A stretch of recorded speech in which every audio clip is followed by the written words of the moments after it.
What's up traders, welcome back to the TradeGenius channel. First things first, trading view. I'm gonna use gold on 15-minute time frame, but the cool thing about this strategy, you can use it on pretty much any market and any time frame. Forex, crypto, stocks, commodities, you name it. Seriously, it's versatile. Now the magic ingredient here is an indicator called MAT trend. Make sure you grab the one created by Investor Unknown. Okay, what exactly is the MAT trend? Think of it like a souped-up version of another popular indicator, super trend. It uses some fancy MAT median and median absolute deviation to give us signals. Basically, it tells us when to go long and when to go short. So we've got MAT trend on our chart, looking all fancy. But how do we absolutely use it to make trades? It's actually pretty simple. MAT trend gives us buy and sell signals based on how the price breaks out its channel or band, as some people call it. Check this out. Here we have a bullish breakout. See how the candlesticks breaks above the upper line of the MAT trend indicator? That's our signal. It's like the price is saying, I'm breaking out, I'm heading higher. And to make it even easier to spot, MAT trend actually paints the background green when it happens. How cool is that? It's like a big green light saying potential buy opportunity. Now what about selling? It works the exactly same way, just in opposite direction. Here we go. Take a look at this example. Notice that how the candlesticks breaks below the lower line of the MAT trend indicator. That's our sell signal. The price is breaking down, suggesting it might be heading lower. And just like with the buy signal, MAT trend gives us a visual cue. This time, the background turns red. It's a clear signal that a potential selling opportunity might be present. Now, as I said it before, it's worth repeating. No indicator is a magic bullet. You're gonna get some false signals, especially in choppy sideways market. Check this out. See here, the price isn't really going anywhere. It's just bouncing around within a range. In these situations, MAT trend might give us a signal that doesn't pan out. That's why it's super important to use other tools to confirm your trades. You don't want to rely on just one indicator. Think of MAT trend as one piece of the puzzle, not the whole picture. So, how we improve things? Well, we can tweak the settings of the MAT trend to make it a little more responsive to market conditions first. So, let's dive into the settings. First things first, let's go to the inputs tab. Make sure the display is set to overlay. This just makes sure the indicator is displayed correctly on the chart. Next, we're gonna adjust the median length. Right now, it's probably set to default. We're gonna change that to 27. This affects how the indicator calculates the median price, making it a bit smoother and potentially reduce some of those false signals. Then we'll change the median absolute distance multiplier to 1.1. This controls the width of the MAT trend band. By slightly increasing it, we're giving the price a little more room to move before triggering a signal. This can help filter out some of the noise in the market. Finally, make absolutely sure the allowing signal is set to both long and short. This ensures that you're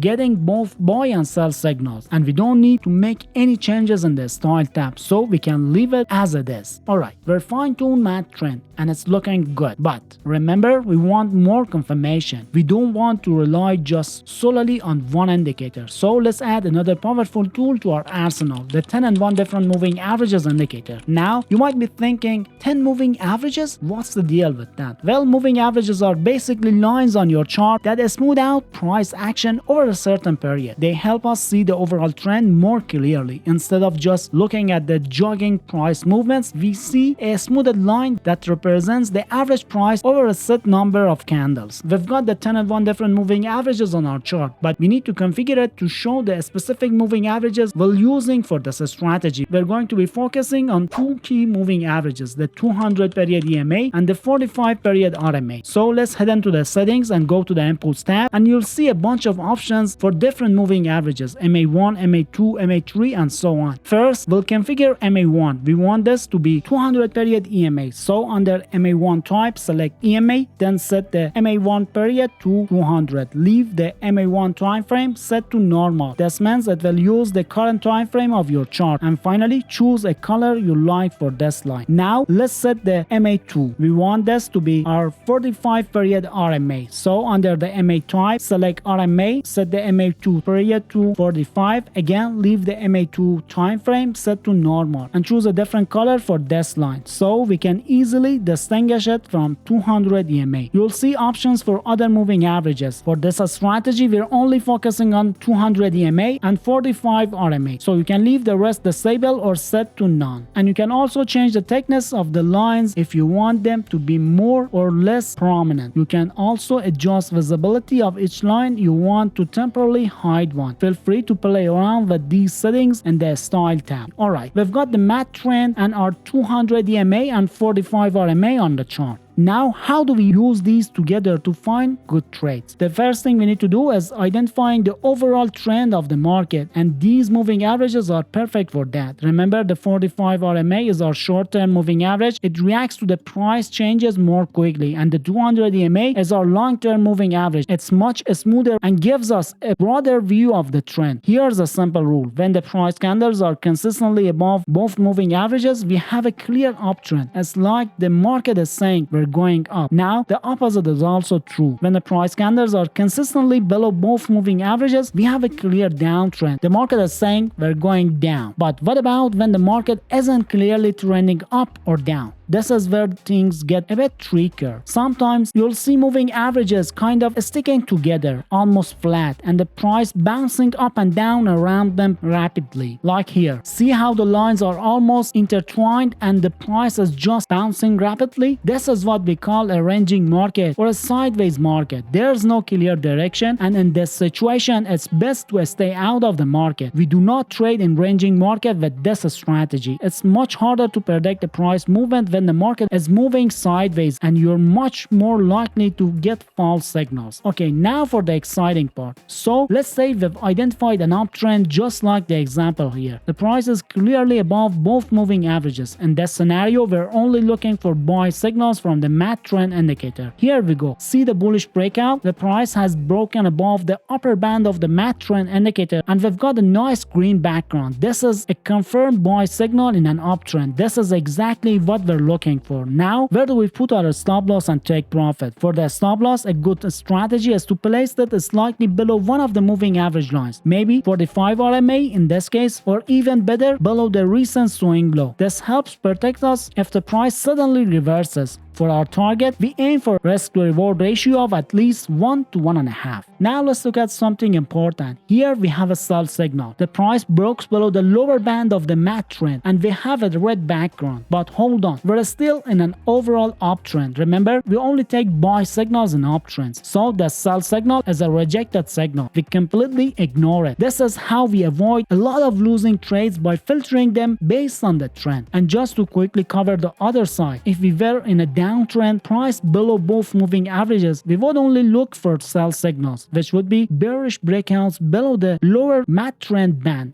and any buy signals in the downtrend would be rejected. It's a mirror image of what we just talked about. So we've got this strategy down, but the real question is, does it actually hold up in the real world or well in a simulated real world? That's where backtesting comes in. We basically put this strategy through its paces, simulating 200 trades to see how it would have performed in the past. And let me tell you, the results are pretty interesting. First off, our win rate comes in at 67.5%. So 2 of our every 3 trades on average would have been winners. That's pretty good starting point. But it's not just about winning. It's about how much you win compared to how much you lose. And that brings to profit and loss. Over 200 trades, our simulated profits translates to a 288% return on the starting capital used in a simulation. That's a solid return and shows some good potential. We also look at our profit factor, which comes out to be 3.12.